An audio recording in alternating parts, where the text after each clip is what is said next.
नमस्कार विद्यार्थी मित्रांनो आणि सुकन्यानो.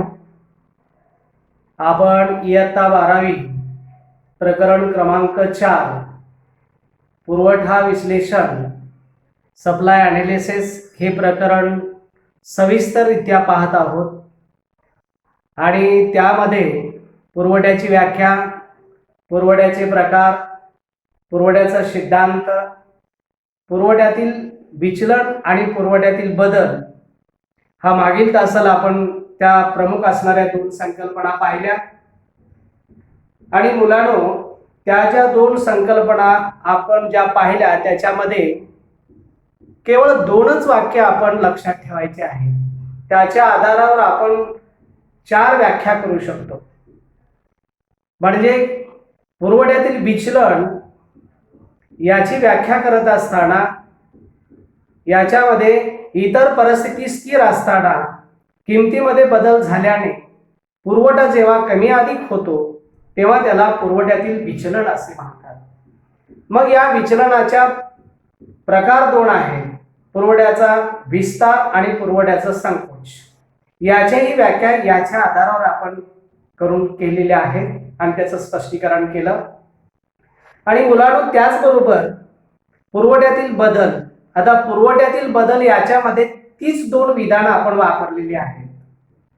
म्हणजे उदाहरण जर द्यायचं म्हटलं तर त्याच्यामध्ये आपल्या लक्षात येऊ शकतं की किंमत स्थिर असताना इतर परिस्थितीमध्ये बदल झाल्याने जेव्हा पुरवठा कमी अधिक होतो त्याला पुरवठ्यातील वृद्धी आणि पुरवठ्यातील ऱ्हास असं म्हणतो. या ज्या दोन संकल्पना आहेत, पुरवठ्याच्या विचलनाच्या आणि पुरवठ्याच्या बदलाच्या दोन संकल्पना, अशा ज्या 4 संकल्पना आहेत त्याचा निष्कर्षासकट आणि मूल्यमापनासकट आपण अभ्यास केलेला आहोत. आणि आज या तासाला आपण पुरवठा विश्लेषण या प्रकरणामध्येच, म्हणजे आपला प्रमुख घटक जो आहे तो पुरवठा विश्लेषण म्हणजे सप्लाय ॲनालिसिस, आणि या मुख्य घटकांमध्येच उपघटक आपण घेतलेला आहे तो म्हणजे खर्च व प्राप्तीच्या संकल्पना.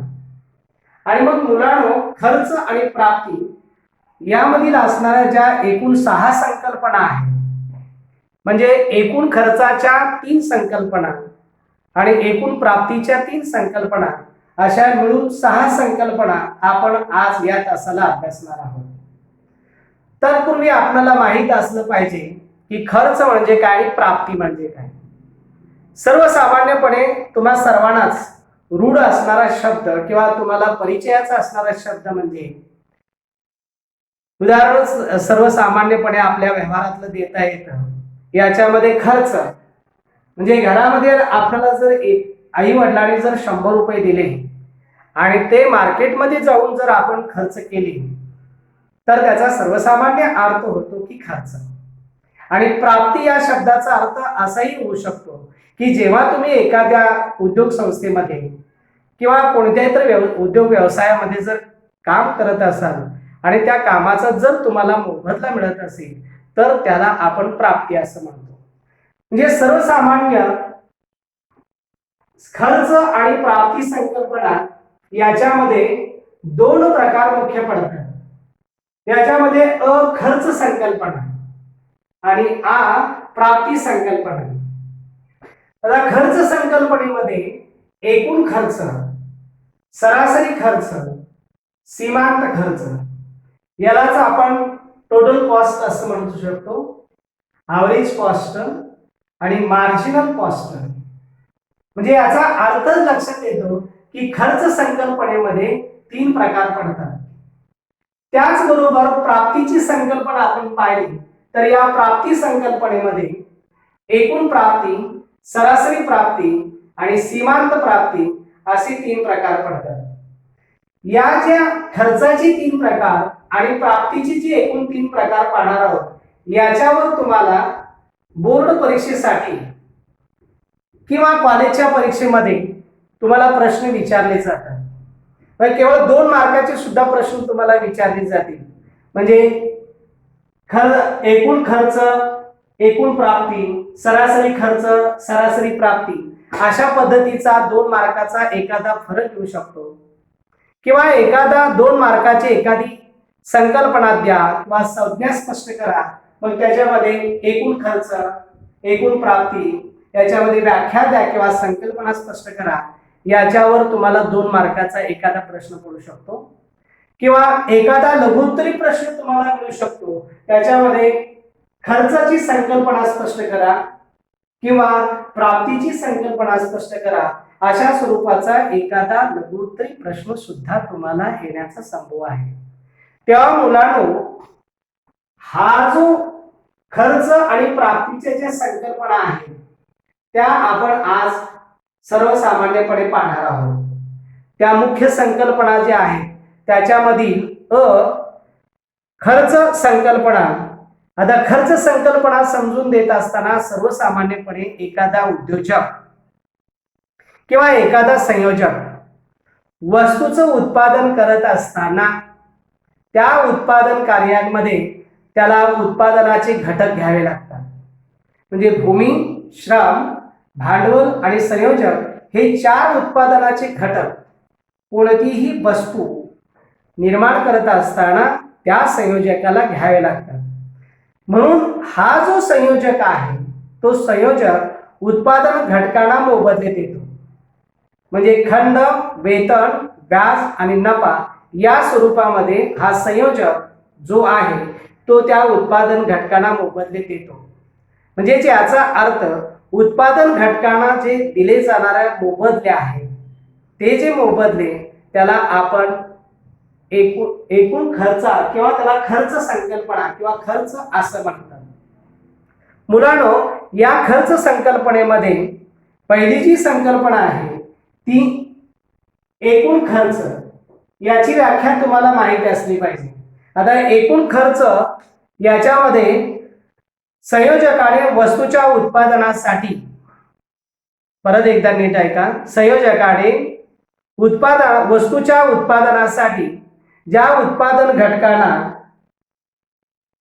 घटकांवर जो खर्च केला जातो त्याला आपण एकूण खर्च असं म्हणायचं. म्हणजे मुलांनो, सर्वसामान्यपणे तुम्ही तुमच्या शब्दात सुद्धा व्याख्या करू शकता की जो संयोजक आहे त्या संयोजकानं वस्तूचं उत्पादन करण्यासाठी जो उत्पादन घटकावर खर्च करतो त्यालाच आपण एकूण खर्च असं म्हणतात. आणि मग मुलांनो, हा एकूण खर्च जो आहे तो 2 घटकांवर अवलंबून असतो. त्याच्यामध्ये एकूण स्थिर घटक आणि दुसरा जो आहे तो बदलता घटक. म्हणून येथे आपण एक सूत्र केलं की एकूण खर्च इज इक्वल टू एकूण स्थिर खर्च प्लस एकूण बदलता खर्च. त्यालाच आपण टीसी म्हणजे total cost is equal to total fixed cost plus total variable cost. हेच सूत्र, या सूत्राच्या आधारेच आपल्याला एकूण खर्च काढता येतो. म्हणजे सर्वसामान्यपणे तुम्हाला एकूण खर्चाची व्याख्या माहित असली पाहिजे.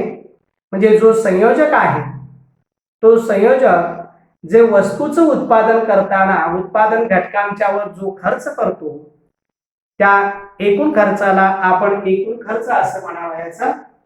आणि हा एकूण खर्च 2 प्रकारे केला जातो. म्हणजेच एकूण स्थिर खर्च आणि एकूण बदलता खर्च. आता एकूण स्थिर खर्च म्हणजे काय, तर स्थिर घटकांच्यावर केला जाणारा खर्च याला आपण एकूण स्थिर खर्च असं म्हणायचं. आणि दुसरा जो हा संयोजक खर्च करतो त्याला बदलता खर्च म्हणायचं. बदलत्या घटकांवर केला जाणाऱ्या खर्चाला बदलता खर्च असं म्हणायचं. म्हणजे उदाहरणार्थ श्रम असेल, कच्चा माल असेल, इंधन असेल, ऊर्जा असेल किंवा सर्वसामान्य श्रम असतील, या सर्वांच्यावर जो संयोजक खर्च करतो त्यालाच आपण बदलता खर्च असं म्हणायचं. मग मुलांनो, तुमच्या पूर्णपणे जी खर्च संकल्पना त्याच्यामध्ये जी पहिली संकल्पना आहे एकूण खर्च. एकूण खर्चाची व्याख्या करत असताना संयोजक उत्पादनाच्या घटकांच्यावर जो खर्च करतो त्याला एकूण खर्च म्हणायचा. हा एकूण खर्च 2 प्रकारचा असतो. त्याला आपण एकूण स्थिर खर्च म्हणजे संयोजक हा जमीन आणि यंत्रसामुग्री खरेदी करण्यासाठी जो खर्च करतो तो स्थिर खर्च, आणि जो बदलता खर्च जो आहे म्हणजे उत्पादन प्रक्रियेमध्ये तो नेहमी बदलावा लागतो, मग त्याच्यामध्ये इंधन असेल, ऊर्जा असेल किंवा श्रम असतील, यांना आपण बदलता खर्च असं म्हणायचं. मग या सूत्राच्या सहाय्याने आपल्याला एकूण खर्च काढता येतो. एकूण खर्च बरोबर एकूण स्थिर खर्च प्लस एकूण बदलता खर्च. क्रमांक 2 ची संकल्पना येते खर्च संकल्पनेची. दुसरा प्रकार आहे सरासरी खर्च. आता सरासरी खर्च म्हणजे काय? संयोजक प्रत्येक एका नगाचं उत्पादन करण्यासाठी येणारा त्याला जो खर्च आहे त्याला आपण सरासरी खर्च असं म्हणतो. आणि मग हा खर्च काढताना एक सूत्र वापरलेलं आहे. सरासरी खर्च बरोबर याच्यामध्ये आपण पाहतो की एकूण खर्च भागिले एकूण नगसंख्या, म्हणजे AC is equal to TC भागिले TQ. म्हणजे सरासरी खर्च काढत असताना तो संयोजक काय करतो तर एकूण खर्चाला एकूण नगसंख्येने भागल्यानंतर त्याला सरासरी खर्च म्हणतो. मग इथे उदाहरण जर आपण घेतलं तर तो लक्षात येतं. समजा उदाहरणामध्ये 40 नगसंख्येच्या उत्पादन संयोजकाला करायचं आहे. म्हणजे संयोजक काय करतो 40 नगाचं उत्पादन करण्यासाठी त्याला जर 800 रुपये खर्च येत असेल तर त्याचा सरासरी खर्च किती? तर तुमच्या लक्षात आलं पाहिजे याच्यामध्ये त्याला येणारा खर्च जो आहे 40 नगसंख्या आहे आणि येणारा खर्च जो आहे तो 800 रुपये आहे. मग सरासरी खर्चाचं सूत्र तुम्हाला माहिती असलं पाहिजे. सरासरी खर्च इज इक्वल टू एकूण खर्च भागिले एकूण नगसंख्या. म्हणजे एकूण खर्च किती आहे 800 रुपये भागिले 40 बरोबर सरासरी खर्च बरोबर 20. खर्च संकल्पनेचा तिसरा प्रकार येतो तो सीमांत खर्च. सीमांत खर्च याचा अर्थ संयोजकाने जे उत्पादन केलेले असतं त्याच्यामध्ये आणखीन एका नगसंख्या किंवा आणखीन एका जादाची नगसंख्या त्यानं जर उत्पादित केली तर त्या जादा नगसंख्येला येणारा जो निव्वळ खर्च असतो त्याला आपण सीमांत खर्च असं म्हणायचं. म्हणजे संयोजक जो उत्पादन करतो तो एका जादा नगसंख्येचे उत्पादन केल्यानंतर त्याला एकूण खर्च झालेली जी निव्वळ वाढ आहे त्याला आपण सीमांत खर्च असं म्हणतो. मुलांनो, सीमांत खर्च याला आपण मार्जिनल कॉस्ट असं म्हणतो. म्हणजे हे प्रथमतः समजून घ्या. आपण घडत्या सीमांत उपयोगितेचा किंवा सीमांत उपयोगिता समजून घेताना आपल्या लक्षात आलं शेवटचा नग किंवा त्याला आपण अंतिम नग असं म्हणतो.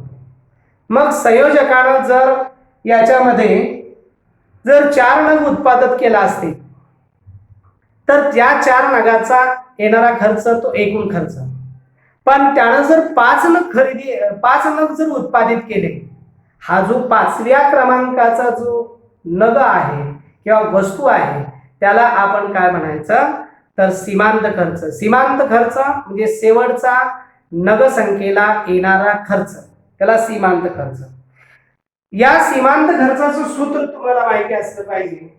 सूत्रांमध्ये MCM is equal to TCM minus TCM वजा 1. म्हणजे सीमांत खर्चाचं आपल्याला सूत्र असं देता येतं की सीमांत खर्च बरोबर एका जादा नगसंख्येच्या उत्पादनाचा खर्च. बघा, एका जादा नगसंख्येच्या उत्पादनाचा खर्च वजा एकूण खर्च. म्हणजे मुलांनो, तुमच्या लक्षात आलं पाहिजे की एकूण जादा नगसंख्या कोणती आहे आणि त्या नगसंख्येला किती खर्च येतो. या वरील सूत्राच्या सहाय्याने आपल्याला तो सीमांत खर्च देखील काढता येतो. मग समजा आपल्या लक्षात आलं की एखाद्या संयोजकानं 4 नगसंख्येचं उत्पादन करताना त्याला येणारा खर्च जो आहे तो 200 रुपये आहे आणि जर 5व्या नगसंख्येचा उत्पादन खर्च जर त्याला 250 इतका येत असेल तर हे एकूण खर्च आणि 5व्या नगसंख्येनंतरचा असणारा एकूण खर्च याचा भाग आपल्याला पाहायला पाहिजे. मग त्या सूत्रामध्ये किंमत टाकल्या म्हणजे सीमांत खर्च इज इक्वल टू जो जादा नगरसंख्येच्या उत्पादनानंतरचा खर्च तो किती आहे, तर 250 इतका आहे. आणि वजा एकूण खर्च किती आहे, तर तो 200 रुपये आहे. म्हणून सीमांत खर्च बरोबर 250. लक्ष द्या, नीट लक्ष द्यायला पाहिजे. बरोबर 250 म्हणजे सीमांत खर्च बरोबर 250 वजा 200 म्हणजे तुमच्या लक्षात आलं की 50 रुपये येतात. म्हणजे सीमांत खर्च बरोबर 50. मुलांनो, यानंतरची दुसरी संकल्पना प्रमुख जी येते ती प्राप्तीची संकल्पना. आता प्राप्ती याचा अर्थ मिळकत, त्याला आपण निव्वळ उत्पन्न असं म्हणतो. म्हणजे एखाद्या संयोजकानं किंवा एखाद्या उत्पादकानं जे बाजारातील असणाऱ्या विविध किमतीला जर आपल्या वस्तू विकल्यानंतर त्याला जो प्रॉफिट होतो किंवा त्याला जो मोबदला मिळतो ते त्याचं एकूण उत्पन्न असतं, ती प्राप्ती या संकल्पनेच्या सदरामध्ये येते. प्राप्तीच्या एकूण 3 संकल्पना आहेत.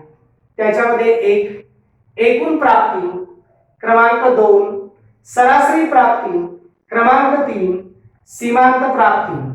त्याच्यामधील एक आपण पाहूया, एकूण प्राप्ती. आता एकूण प्राप्तीची सर्वसामान्य व्याख्या मुलांनो तुम्ही तुमच्या शब्दांमध्ये करू शकता. याच्यामध्ये एकूण प्राप्ती या शब्दाचा अर्थ मुळात तुमच्या लक्षात आला पाहिजे की संयोजकाचं एकूण मिळकत किंवा एकूण उत्पन्न किती आहे याचा सर्वसामान्य अर्थ आपल्याला लक्षात येतो.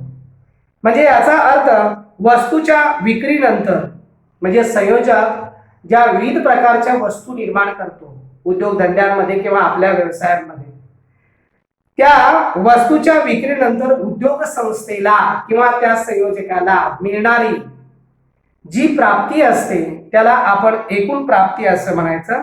त्याचं सूत्र आपल्याला देता येतं की एकूण प्राप्ती बरोबर एकूण नगसंख्या गुणिले किंमत. म्हणजे मुलांनो, उदाहरण जर आपण घेतलं की 200 रुपये किमतीला टेबल आहे, म्हणजे 200 रुपये किमतीचे टेबल त्याने जर 15 टेबलाचं उत्पादन केलं असेल तर त्याची एकूण प्राप्ती किती येते ती आपल्याला या उदाहरणावरून काढता येते. म्हणजे उदाहरणार्थ 200 रुपये प्रमाणे जर एखाद्या उद्योगपतीने किंवा संयोजकाने जर 15 टेबल उत्पादित केले असतील तर त्याची एकूण प्राप्ती किती. वरील सूत्र दिलेलं आहे, एकूण प्राप्ती बरोबर एकूण नगसंख्या गुणिले किंमत. आता त्याच्यामध्ये आपण किमती घालूया, म्हणजेच एकूण प्राप्ती बरोबर 15 टेबल गुणिले 200 किती येतात, 3000 रुपये. म्हणजे याचा अर्थ एकूण प्राप्ती 3000 रुपये आहे. क्रमांक प्राप्तीच्या संकल्पनेमधील क्रमांक 2 चा प्रकार येतो तो सरासरी प्राप्ती. आता सरासरी प्राप्ती या शब्दाचा अर्थ संयोजकाने एक वस्तू निर्माण करण्यासाठी, त्या वस्तूचा एक नग निर्माण करण्यासाठी त्याला येणारा जी काही मिळणारी प्राप्ती आहे त्यालाच आपण काय म्हणायचं, सरासरी प्राप्ती असं म्हणावं याचं.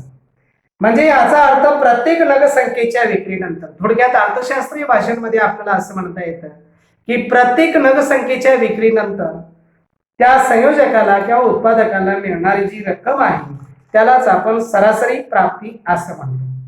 मग ही सरासरी प्राप्तीचं सूत्र कोणतं आहे, तर सरासरी प्राप्ती बरोबर एकूण प्राप्ती भागिले एकूण नगसंख्या. म्हणजे थोडक्यात याचा अर्थ तुमच्या लक्षात येतो का बघा, एकूण प्राप्तीला जर एकूण नगसंख्येने भागल्यानंतर आपल्याला सरासरी प्राप्ती मिळते. आणि सरासरी प्राप्तीचा अर्थ आणि व्याख्या काय होते, तर एखाद्या संयोजकाला एक नगसंख्या विकल्यानंतर त्याला जी मिळणारं प्रॉफिट आहे किंवा त्याला जी मिळणारी रक्कम आहे ती त्याची मिळकत आहे एका नगापासून, त्यालाच आपण सरासरी प्राप्ती असं म्हणायचं. किंवा एखादा विद्यार्थी असं म्हणेल की सरासरी प्राप्ती याच्यामध्ये एकूण प्राप्ती भागिले एकूण नगसंख्या म्हणजे सरासरी प्राप्ती मिळू शकते. या सूत्राचा वापर करूया आपण. समजा एखादा याच्यामध्ये जर आपण उदाहरण घेतलं तर समजा 15 टेबल विकल्यानंतर एकूण प्राप्ती 3000 रुपये असेल. वरील एकूण प्राप्तीमध्ये जे उदाहरण घेतलं होतं तेच उदाहरण आपण घेतलं की 15 टेबल आहेत आणि हे 15 टेबल त्याला विकल्यानंतर मिळणारं प्रॉफिट जे आहे किंवा प्राप्ती जी आहे ती 3000 रुपये आहे.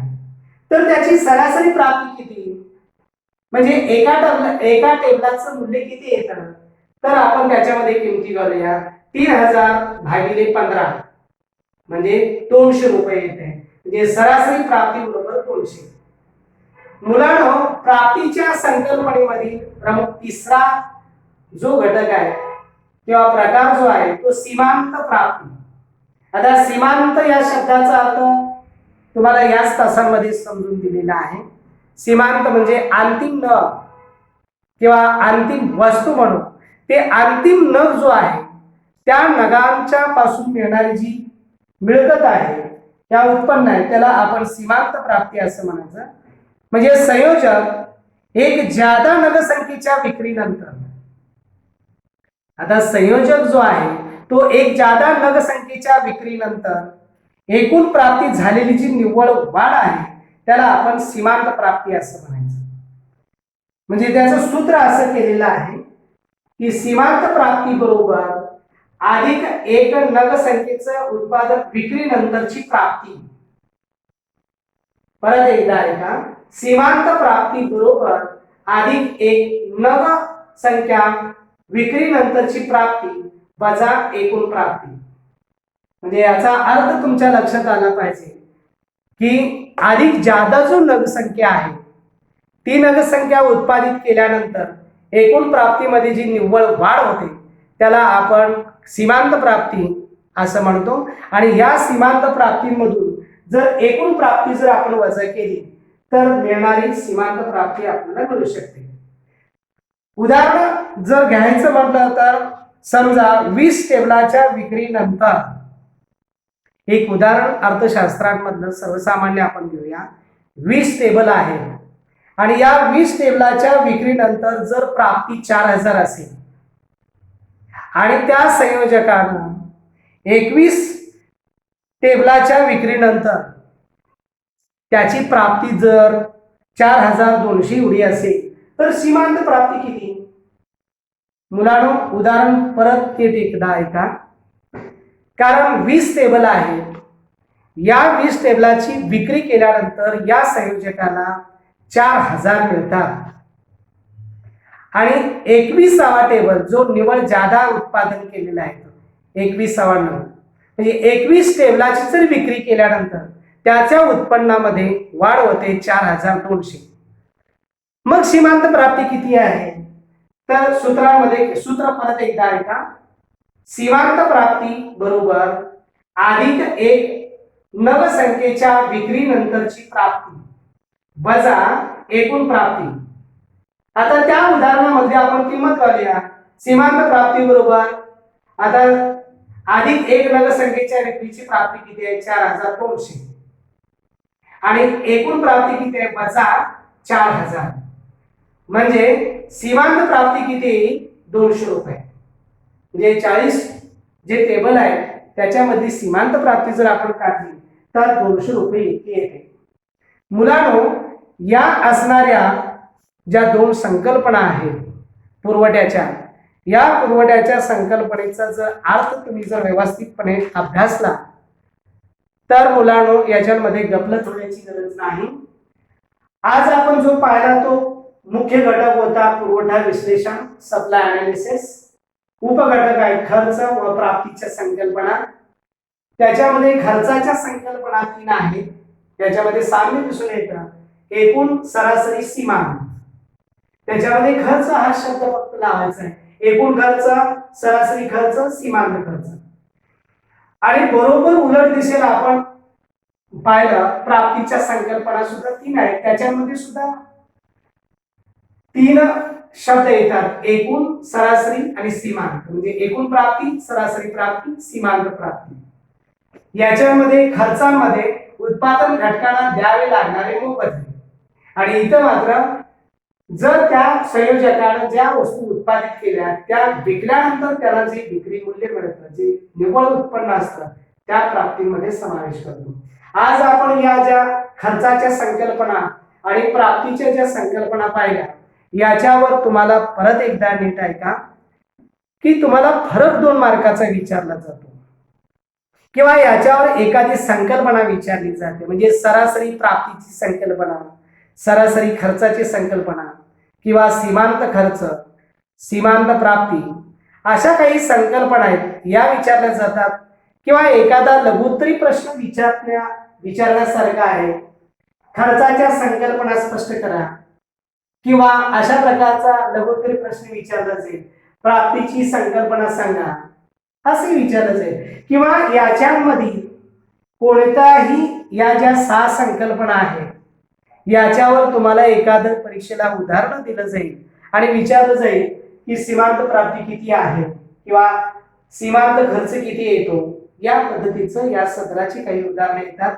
मुलांनो, पुढील तासाला आपण जो प्रकरण क्रमांक 4 पुरवठा विश्लेषण याचा जो स्वाध्याय आहे, तो स्वाध्याय वस्तुनिष्ठ जे प्रश्न आहेत ते मी स्वाध्यायामध्ये सोडवून देतो आहे.